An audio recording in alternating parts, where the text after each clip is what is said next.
தமிழக பாஜக மீது ஒரு குற்றச்சாட்டு அண்ணாமலை. தமிழக பாஜகவில் வார் ரூம் என்ற பெயரில் ஒரு கும்பல் தொடர்ந்து மூத்த தலைவர்களை அவமானப்படுத்துவதும் தரம் தாழ்ந்து பேசுவதும் ஆக கடந்த 3 ஆண்டுகளாக தொடர்ந்து நடைபெற்றுக் கொண்டிருக்கிறது. இவர்களால் எதையும் சாதிக்க முடியாது, இவர்களெல்லாம் திமுக அதிமுக கைக்கூலிகள், இவர்கள் சாமர்த்தியமற்றவர்கள், திறமையற்றவர்கள் போன்ற வாதங்களை இந்த கும்பல் தொடர்ந்து வைத்துக் கொண்டிருக்கிறது. இவர்களுக்கு வார் ரூம் என்று பெயரும் இருக்கிறது. இந்த வார் ரூம் சார்பாக அல்லது வார் ரூமிலிருந்து செயல்படுபவர்களுக்கு கட்சியின் சார்பாக பணம் செலவு செய்யப்படுகிறது, சம்பளமாக தரப்படுகிறது. கட்சியின் பணத்தை வைத்துக்கொண்டு கட்சியின் மூத்த தலைவர்களை தொடர்ந்து விமர்சிப்பது என்பது ஒரு அபத்தமான செயல். இதை அண்ணாமலை தொடர்ந்து தனது வார் ரூம் மூலமாக அனுமதித்து வருகிறார். இந்த வார் ரூம் என்பது கட்சியில் உள்ள எந்தவிதமான மூத்த தலைவருக்கும் தெரியாமல் ரகசியமான இடத்தில் வைத்து செயல்படுவது. எங்கே நடக்கிறது என்று தெரியும், அங்கே யார் அதை கவனிக்கிறார்கள் என்பது யாருக்கும் தெரியாது. அவர்களுக்கு கொடுக்கப்படும் அஜெண்டா என்ன, கட்சியை வளர்ப்பதற்காக என்பது யாருக்கும் தெரியாது. கட்சியில் உள்ள மூத்த தலைவர்களை கேலி கிண்டல் செய்வதும் இவர்கள் தொடர்ந்து செய்து வருகிறார்கள். இதுபோன்ற செயல்களை ஏற்றுக்கொள்ள முடியாது. தற்போது இந்த தேர்தல் முடிந்த பின்னர் தேர்தல் முடிவுகளுக்கு, அதாவது தேர்தலில் தோல்வி அடைந்தாலும் ஏதோ மாபெரும் வெற்றி பெற்றது போலவும், அதற்கு அண்ணாமலை மட்டுமே காரணம் என்பது போலவும், மற்றவர்களுக்கு எந்தவிதமான திறமையும் இல்லை என்பது போலவும் ஒரு ஜோடனை அவர்களை உருவாக்குகிறார்கள். இதை தொடர்ந்து செய்கிறார்கள். மற்ற தலைவர்களை தரம் தாழ்த்திவிட்டு தான் மட்டும் உயரமாக இருக்கும் முயற்சியை அண்ணாமலை தொடர்ந்து செய்கிறார் என்ற குற்றச்சாட்டை நான் பல காலமாக வைத்து வருகிறேன்.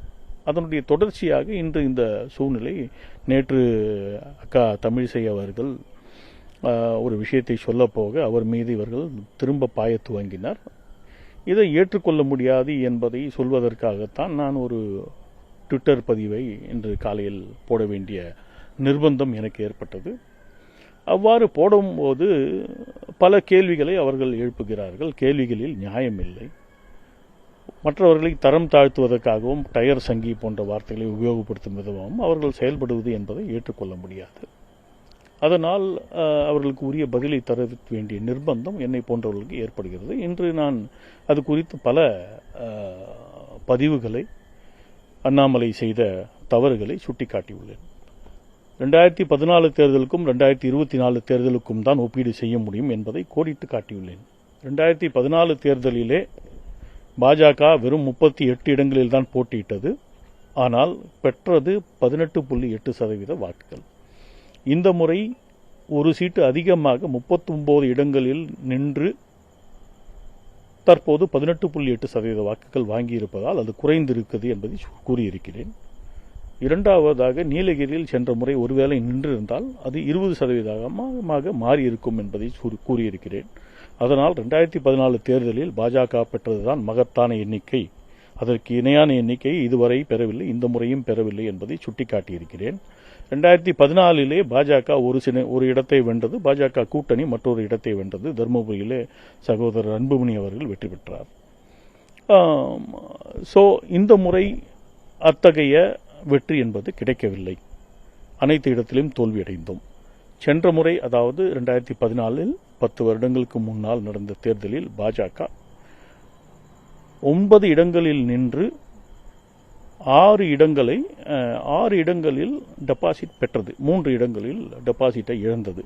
இந்த முறை 23 இடங்களில் நின்று 11 இடங்களில் டெபாசிட் இழந்தது. இதுவும் மக்கள் பார்வையில் கேவலமாக தெரியும் என்று குறிப்பிட்டிருக்கிறேன். இதுபோன்ற பல யதார்த்த புள்ளி விவர உண்மைகளை கூறியிருக்கிறேன். அதன் காரணமாக என் மீதும் ஒரு பாய்ச்சலை இதே வார் ரூம் கும்பல் காட்டி வருகிறது.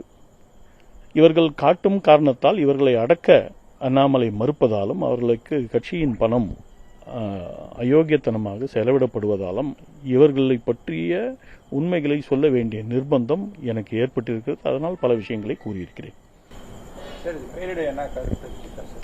மேலிடத்துடைய கருத்து இதுக்கு மேலே தான் தெரியும். எல்லாரும் பிஸியாக இருக்காங்க. நேச்சுரலி கட்சியுடைய பிரதமர் பொறுப்பேற்பு இது போன்ற விஷயங்கள் நாளை முடிவாகும். அந்த சூழ்நிலையில் இது குறித்து யாரும் பெரிதாக கவனம் செலுத்த மாட்டார்கள் என்பது என்னுடைய புரிதல். மற்றபடி அவர்கள் உரிய விளக்கம் கேட்டால் தாராளமாக தருவதற்கு தயாராக இருக்கிறேன். தமிழகத்திலே மற்ற தலைவர்களை புறம் தள்ளிவிட்டு தான் மட்டும் தனியாக ஆலமரம் போல நிற்க வேண்டும், கீழே புல் பூண்டு கூட முளைக்கக்கூடாது என்று அண்ணாமலை முயற்சித்த விஷயங்கள் குறித்து மேலிடத்திற்கு சொல்ல வேண்டிய கட்டாயமும் நிர்பந்தம் எங்களுக்கும் இருக்கிறது. அண்ணாமலைக்கு எந்த விதமான பெரிய திறமைகளும் இல்லை என்பது என்னுடைய புரிதல். இதை நான் பல இடங்களில் சுட்டிக்காட்டியிருக்கிறேன், அண்ணாமலைக்கே கூறியிருக்கிறேன். இந்த சூழ்நிலையில் இது போன்ற பிரச்சனைகள் வரத்தான் செய்யும். இது ஒரு ஜனநாயக கட்சி. ஜனநாயக கட்சியிலே பல்வேறு கருத்து வேறுபாடுகள் வரத்தான் செய்யும். அந்த கருத்து வேறுபாடுகளை மீறிதான் கட்சியுடைய நடவடிக்கைகள் இருக்க முடியும். இருக்கட்டும்.